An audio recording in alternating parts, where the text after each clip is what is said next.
বলবো, এই মৌজাটা দেখতে পাচ্ছেন, এটা উত্তর তাজপুর মৌজার মধ্যে পড়ে। এটা আমাদের এই সমস্যা বিবেকানন্দ গ্রাম পঞ্চায়েতের এলাকার উত্তর তাজপুর মৌজা, তার এটা এগরা 2 নম্বর ব্লক এরিয়ার মধ্যে পড়ে। এই মৌজা আপনারা দেখতে পাচ্ছেন যে এই এলাকায় কম করে কয়েক কুইন্টাল বীজতলা নষ্ট হয়েছে এবং এই সমস্যা বিগত 50 বছরের সমস্যা।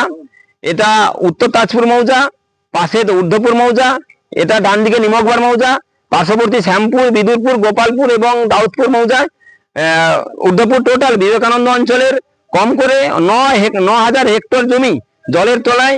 এবং যদি পয়সায় হিসেব করা যায়, কম করে 60 কোটি টাকা প্রতি বছর আমন ধানে ক্ষতি বাবদ হয়। তো সেক্ষেত্রে আমরা বিগত 50 বছরের মধ্যে বেশ কয়েকবার আমরা প্রশাসনের কাছে আবেদন করেছি যাতে আমাদের এই সমস্যাটার স্থায়ী সমাধান হয়, কিন্তু এখনো পর্যন্ত কোনো প্রশাসনই আমাদের এই যে আবেদনে সাড়া দেননি।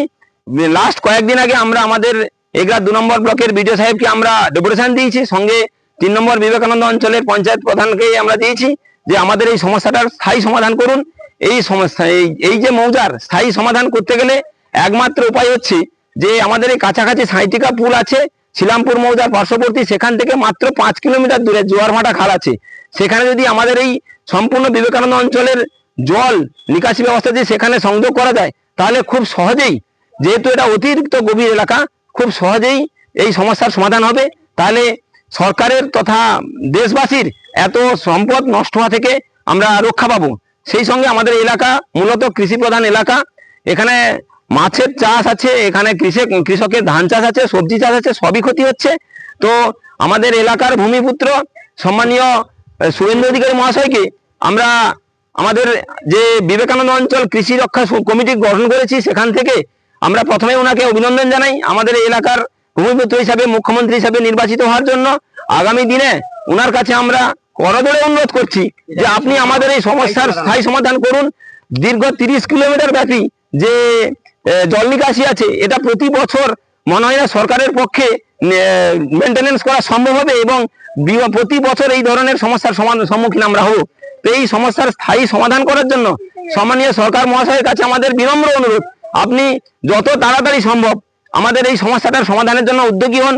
যতটা সম্ভব কম উপায়ে, কম করে 7টি লক গেট স্থাপন করে 3 নম্বর বিবেকানন্দ অঞ্চল যেহেতু সবচেয়ে গভীরতম অঞ্চল এগরা 2 নম্বর ব্লক তথা কাঁথি ব্লকের মধ্যে, সেখানে এই এলাকা থেকে বাঁচাতে হলে একমাত্র উপায় হচ্ছে নিকটবর্তী যে ঊর্ধ্বপুর মৌজার পরে শিলামপুর মৌজা দিয়ে সাঁইটিকা পুল, সেখান দিয়ে যে জল নিকাশি আছে, সেই জল নিকাশি বালিঘাই খালে পতিত হচ্ছে, সেটা মাত্র 5 কিলোমিটার অল্প আমরা সাঁইটিকা পুল এবং যে পাশাপাশি আর একটা কি বলেছে পাননালা পুল যেখানে গেছে, সাঁইটিকা পুল এবং তার পার্শ্ববর্তী একটা পুল দিয়ে সেই জল নিকাশি যেখানে মিলছে বালিঘাই খালে জোয়ার ভাটা আছে, সেই পর্যন্ত যদি কানেকশন করা যায়, তাহলে কিন্তু এই এলাকার কম করে 25,000 চাষি, কম করে 25,000 চাষি তার জীবন জীবিকা নির্বাহ করতে পারবেন। মুখ্যমন্ত্রীর কাছে আমাদের বিনম্র অনুরোধ, উনি আমাদের এই আবেদনটিকে সহানুভূতির সঙ্গে দেখবেন এবং এই সমস্যার অতি সত্বর সমাধান করে আমাদেরকে উপকৃত করবেন।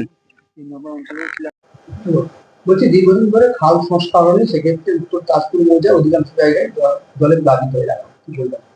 এটা তো আজকের ঘটনা নয়, এটা দীর্ঘদিন ধরে এই সমস্যা চলছে।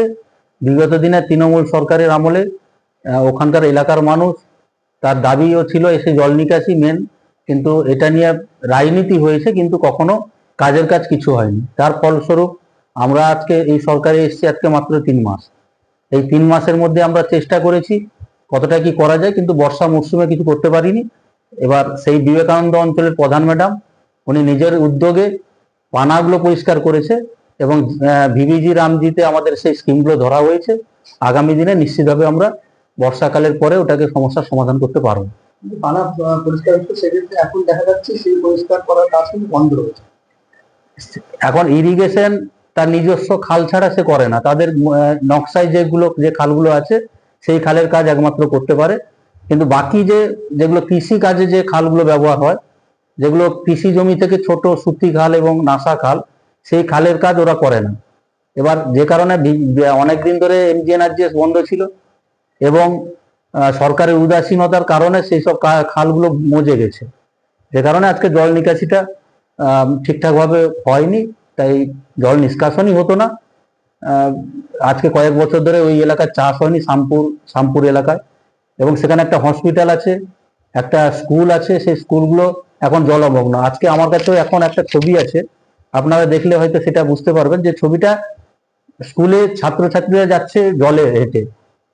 কিছু করার নেই আমাদের এই মুহূর্তে। আজকেও তো রেস্কিউ সেন্টার আমরা করেছি, অনেক ঘরেই জল উঠে গেছে বলে আমরা তাজপুর যে প্রাইমারি স্কুল আছে, উত্তর তাজপুর, দুটো স্কুলে আমরা আজকে রেস্কিউ সেন্টার করেছি এবং প্রত্যেককে সেখানে তুলে নিয়ে এসে তাদের আজকে থাকার ব্যবস্থা করেছি, এবং সেটা প্রধান ম্যাডাম নিজের হাতেই করছেন। এখনো লকগেট গুলো দেওয়ার অবস্থা আছে, কিন্তু লকগেটের জল নিকাশি পাস হচ্ছে না। সবই সমস্যা আছে, এই সমস্যাটা আজকের নয়, দীর্ঘদিনের সমস্যা। মানুষ তার ফল পাচ্ছে এখনো, সেই দুর্ভোগের ভাগিদার আমরাও। অতএব আমরাও চাইছি যে আগামী দিনে এগুলোকে সব সমস্যার সমাধান করতে, এবং সেটা বিধায়ক সাহেবও আমাদের উদ্যোগ নিয়েছেন বিশেষভাবে, এবং আমার এই এলাকা থেকেই সহকারী সভাধিপতি হয়েছেন জেলা পরিষদের, উনিও বিশেষভাবে উদ্যোগ নিচ্ছেন। আমার বিডিও সাহেব থেকে শুরু করে সকল স্তরের আমাদের যে আধিকারিক আছেন সবাই চেষ্টা করছেন যাতে আগামী দিনে এই জল নিকাশি ব্যবস্থাটা আরো উন্নত করতে, এবং আগামী দিনে যাতে এই সমস্যা মানুষের না হয়, যাতে দুর্ভোগে না পড়তে হয়, সে ব্যবস্থাপনায় সকলেই করছেন, চেষ্টা করছেন। কৃষি রক্ষা কমিটির পক্ষ থেকে বারবার এই দাবির ভিত্তিতে রেগুলেশন দেওয়া হয়, সেক্ষেত্রে কিন্তু কোনো কাজ হয়নি। হয়নি তো, সেটা আমরাও জানি। এর আগে আমরা এসডিও সাহেবকে নিয়েও বসেছি। আমি তো আজকে এই পঞ্চায়েত সমিতিতে 3 বছর